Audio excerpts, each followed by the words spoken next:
The Day Shift. It's on Netflix right now, guys. I got a movie review for you guys. Let's check it out. Gracias por ver La Esquina de Jody. Thank you for watching Jody's Corner.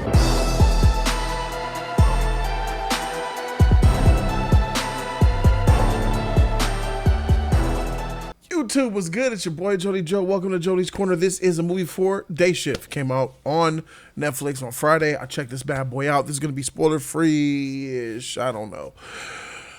Light spoilers in this mug, probably. Let's make it spoiler free just to be safe. Listen, so this is stars a movie in the West Coast in Reseda, Northern California. North Hollywood, California, in the city of Los Angeles, on the outer skirts where it's much more hot. Jamie Foxx is a undercover vampire slayer in the city of LA who's posing as a pool cleaning man who makes ends meet by killing vampires, because this world has a lot of vampires in it. This is a very satirical type of film. There's a lot of comedy in here, jokiness. It doesn't take itself seriously, so please understand that going in. He plays this vampire slayer who needs to come up on some quick cash in order that he doesn't lose his family. The plot of this movie is really bad. You know, it's really, really bad, really one note.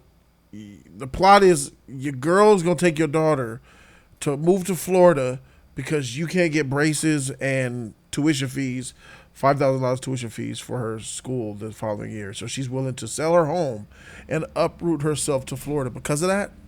Break up the family over $10,000? That's not a good look. Forgive me for wiping my nose. I've been working in the studio and all that dust and particles has just really messed up my allergies. So let's get into this real quick. Jamie Foxx is in here. Megan Good plays the mother. He has a daughter who's kind of annoying. Snoop Dogg is in this thing, and he doesn't do a bad job. James Franco's brother is up in here. He looks just like James Franco. Forgot his name.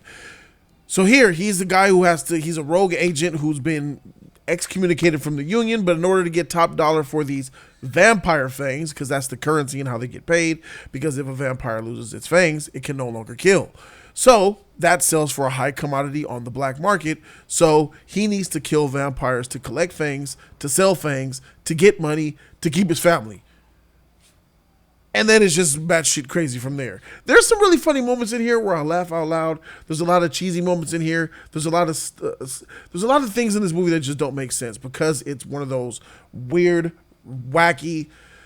It reminds me of, this movie is a lot like what's the name of that movie? It's not so much like it reminds me of the movie Bright with Will Smith and Joel Edgerton. You guys remember that movie, which is also a Netflix movie with hints of that Zack Snyder zombie Las Vegas trash movie, which is also a Netflix movie. Dang, I guess I understand exactly why Netflix is losing so many subscribers, because movies like this just aren't going to cut it. Like they release, oh, his name's Dave Franco. There he is. Well, movies like this just aren't going to cut it for me personally and for a lot of other people. This is the type of movie that you watch when you ain't got nothing to do. You in the house, you bored, or you just want to watch a movie with some popcorn and just turn your brain off and enjoy it. You could turn on Day Shift and it will succeed. You will have a good time, I believe. You have to suspend disbelief though. You got to turn your brain off in order to watch a movie like this. This thing is, the tone, the feel of this thing is hard. The West Coast, sunny, with the nighttime vampire. And then they have this villain in this movie, which is OP, but then she fights and she doesn't have the OPness when the final climax happens, and it doesn't make sense.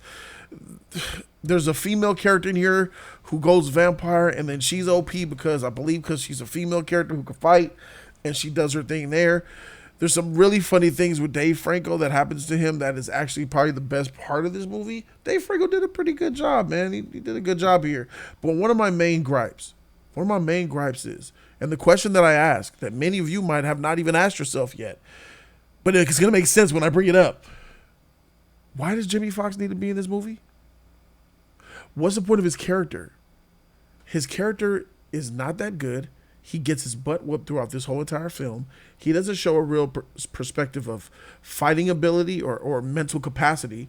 There were some brothers in this movie that showed tactical achievement martial art combat and actual expertise. And some of the way that they were doing these killings on these vampires was magnifique. And then you look at Jamie Foxx in the very same house, and he's getting wrecked left and right. I mean, he gets wrecked in his whole entire movie. And I'm thinking to myself, like, okay, that's fine, you're going to get wrecked. Are you going for that Bruce Willis effect where you get beat up throughout the film and then you're lucky and you still end up finding a way to win? No, he's not that type of character either. He's just good in this movie because he's being played by Jamie Foxx. This character is written to be an underachiever, to be a guy who just has good friends all around him. That's who the character is. But because he's Jamie Foxx, I believe he managed to uplift it and just excel beyond that. To be honest, Jamie Foxx is not good in this role either. His acting is suspect. Megan Good acting is suspect. Megan Good's daughter's acting is suspect. Bro, Snoop Dogg had some of the best scenes in this movie. Snoop Dogg had some of the best acting in this movie. Snoop Dogg was on the level with Jamie Foxx in this movie. I kid you not. Snoop Dogg's scenes were just as believable, if not sometimes more believable, than Jamie Foxx's scenes in this movie.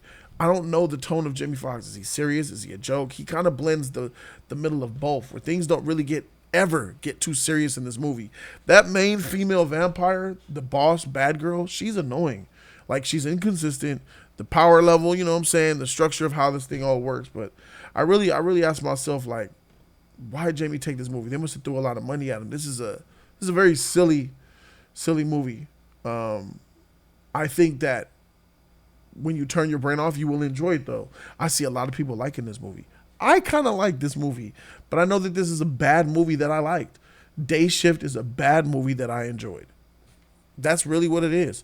So at the end of the day, I believe that should you watch Day Shift? Yeah, you should watch it if you ain't got nothing better to do or nothing else better to watch. The Dark Knight Rises is on Netflix, though, I remind you. So what we do here on Jody's Corner is we grade it, and I give this thing a C-.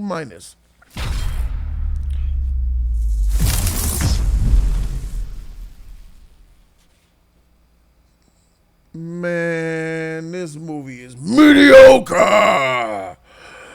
Let me know in the comment section what you guys think. Thank you guys so very much for dealing with me and my patience. I will be returning as soon as the studio is complete. Thank you guys so very much for being here. I'm Jody Joe, and I'm out. Deuces.